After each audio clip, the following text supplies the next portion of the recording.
안녕하세요. 데일리머니입니다.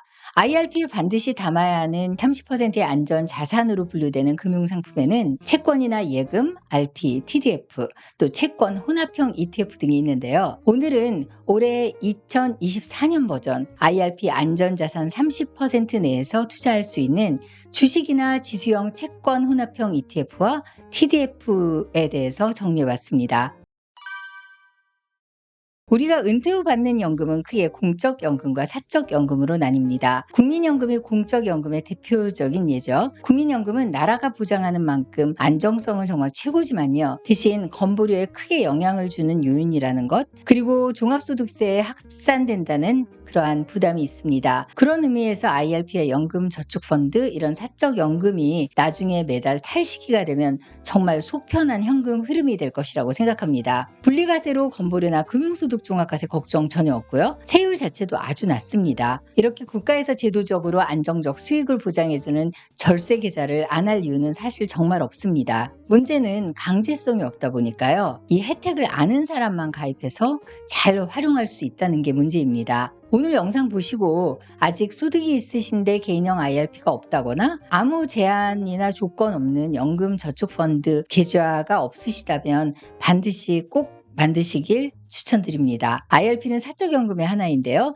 DC형과 개인형으로 나뉩니다. 개인형 IRP는 근로소득, 개인소득 등 받는 소득이 있다면 만들 수가 있고요. 퇴직연금 DC형은 미래에 받을 퇴직금을 스스로 개인이 운용할 수 있게 만든 시스템인데요. 오늘 제가 다루려는 상품들은 증권세에 개설되어 있습니다. 개인형과 DC형은 수령할 때 자격 조건과 세금 면에서 차이가 납니다. 일단 퇴직연금 DC형은 가입기간과 상관없이 무조건 55세부터 수령이 가능합니다. 반면에 개인형 IRP도 55세부터 수령이 가능하지만 5년 이상 납입해야 하는 조건이 하나 더 있습니다. 세금도 퇴직금의 경우 연금으로 수령하면 10년 동안은 원래 내야 할 퇴직소득세율의 70%, 그 이후는 퇴직소득세율의 60%만 내면 인출이 가능합니다. 반면에 개인형 IRP의 경우는 1,500만 원 한도까지 55세 이후 연령에 따라 3.3에서 5.5%의 저율 분리과세입니다. 물론 세액공제 받지 않은 원금의 경우는 이미 세금을 내고 공제 혜택 없이 납입한 자금이었기 때문에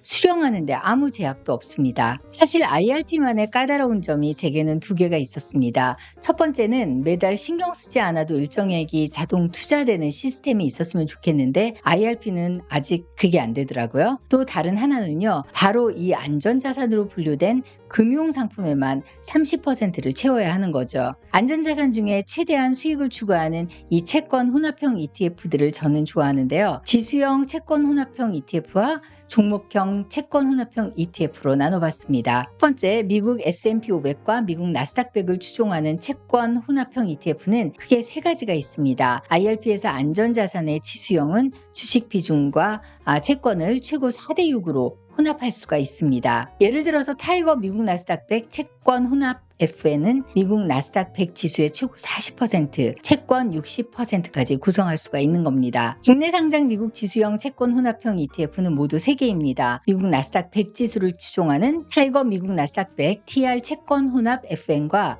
에이스 미국 나스닥 100 채권 혼합 액티브, 이렇게 두 가지가 있고요. S&P 500을 추종하는 채권 혼합형 ETF는 에이스의 미국 S&P 500 채권 혼합 액티브가 있습니다. 지수가 다르지만 그냥 비교를 한번 해볼게요. 일단 매매중개 수수료를 포함한 실부담 비용이 가장 저렴하고 연초 대비 성과와 1년 성과가 좋은 ETF는 에이스의 미국 S&P 500 채권 혼합형 ETF로 실부담 비용은 0.3472%입니다. 반면에 자산 규모가 가장 큰 ETF는 타이거의 미국 나스닥 100 TR 채권 혼합형인데 실부담 비용이 세 ETF 중에서 가장 비싼 0.4945%입니다. 또 같은 나스닥 100 지수를 추종하는 에이스 미국 나스닥 100 채권 혼합형과 비교해도 연초 대비 성과와 1년 성과는 가장 뒤처집니다. 하지만 2022년 출시 이후의 수익률 성과를 살펴보면요, 결과는 달라집니다.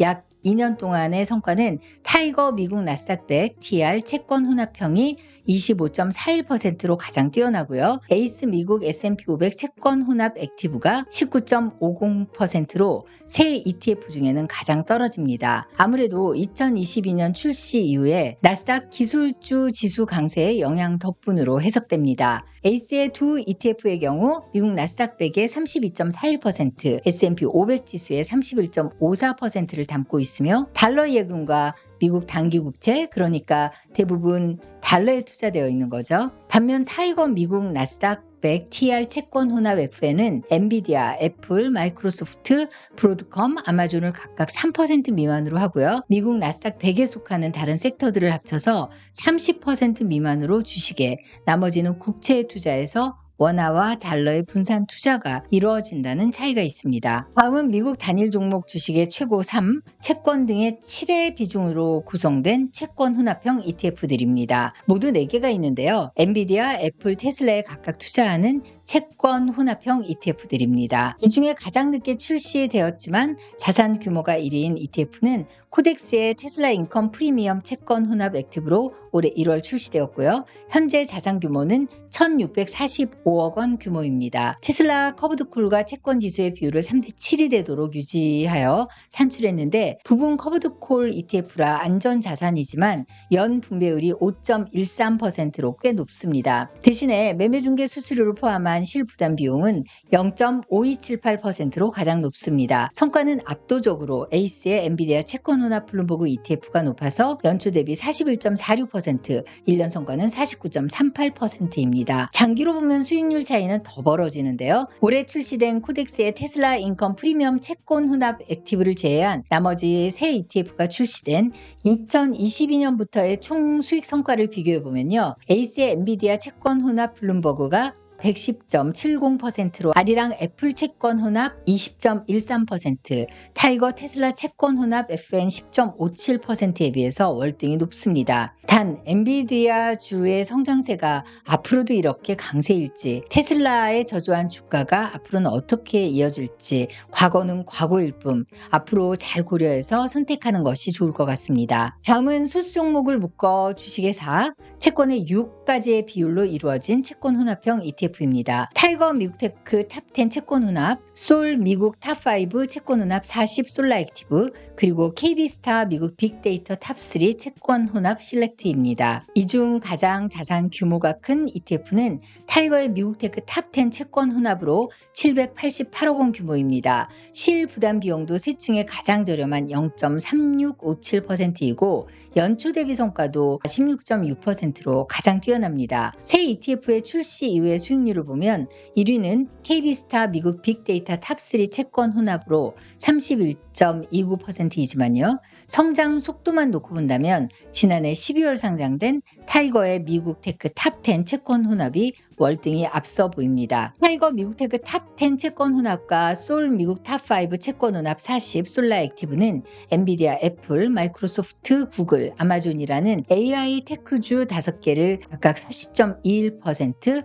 39.97% 비율로 투자하고 있습니다. KB스타 미국 빅데이터 탑3 채권 혼합은 조금 다른 테크주 구성으로 테슬라와 애플, 아마존의 11%씩 테크주의 34.39%를 투자하고 있습니다. 다음은 안전자산에 넣을 상품이라도 최대한 공격적인 투자부터 안정적인 투자까지 모두 운용사의 일임에서 맡기고 싶은 분들을 위한 바로 TDF입니다.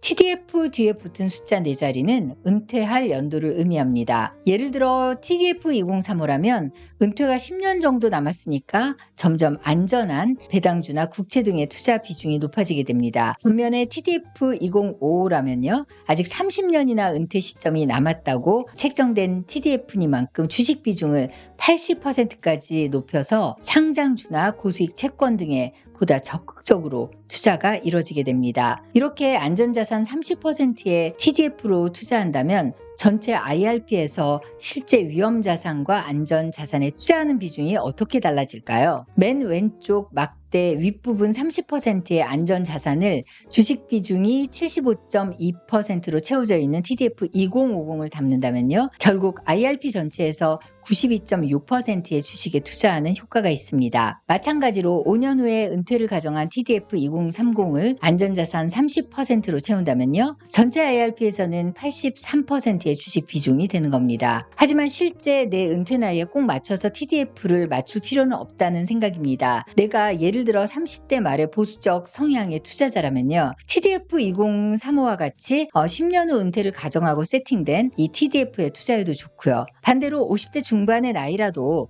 최대한 주식 비중을 높이는 방향의 투자를 하고 싶다면 TDF 2050을 골라도 되는 것이죠. 결국 나이와 자신의 성향을 모두 고려해서 택하면 되는 금융상품이고 개인이 일일이 종목별 투자하지 않아도 자산운용사의 노련한 펀드 매니저들이 상황에 맞는 포트폴리오를 짜서 적극적으로 운영한다는 큰 장점이 있습니다. 예를 들어서 코덱스 TDF 2050 액티브 ETF의 경우 2050년 은퇴를 가정한 ETF로 주식의 비중이 2024년 올해 기준 76.8%인 액티브 ETF입니다. 여기서 액티브 ETF라고 하는 것은요. 기초 지수만 그대로 따라가는 패시브 ETF와는 다르게요. 기초 지수를 벤치마킹 하되 기초 지수를 웃도는 성과를 내기 위해서 적극적으로 펀드 매니저가 상황에 따른 투자 종목과 비율, 매매 시점을 재량으로 운용하는 ETF를 말합니다. 위 표에서 볼 수 있듯이 TDF 2050의 경우는 VT, SPGM, ACWI라는 전 세계에 투자하는 ETF의 74.51%를 담고요. 미국 나스닥 100 지수를 추종하는 QQQM의 2.24%를 투자함으로써 성장형과 안정형 ETF들에 분산 투자하는 거죠. 그리고 나머지 20%를 살짝 넘는 비율은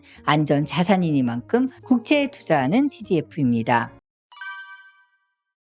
오늘은 IRP에 반드시 채워야 하는 안전자산에 넣을 미국의 ETF 2024 버전과 함께 TDF를 어떤 식으로 고르면 좋을지에 대해서 정리해보았습니다. 사실 제 이야기를 하자면요. IRP는 조금 더 불편한 점이 있는 데다가 안전자산에 넣을 금융상품을 한 번 더 고민해야 한다는 점이 연금저축펀드보다는 IRP와 좀 더 거리를 두게 된 계기인 것 같습니다. 결국 제게는 연금저축펀드가 훨씬 편해서요. 1년에 600만 원 공제 한도까지는 연금저축펀드에 IRP는 300만 원만 더 채우는 식으로 연금 계좌를 운용하고 있고요. 만약 자금의 여유가 있다면 연금저축펀드에 납입 한도 추가 900만 원을 넣는 식으로 투자하고 있습니다. 건보료와 세금 걱정 없이 소득이 생기는 시기부터 시작하면 무엇보다 좋은 IRP 계좌이지만 안전자산이라는 다소 생소한 용어와 증권사 앱에서도 따로 분류되어서 매수하기가 뭐든 약간씩 불편하게 세팅되어 있다는 단점이 있습니다. 그래서 최대한 제 경험을 바탕으로 안전자산으로도 수익을 추구하는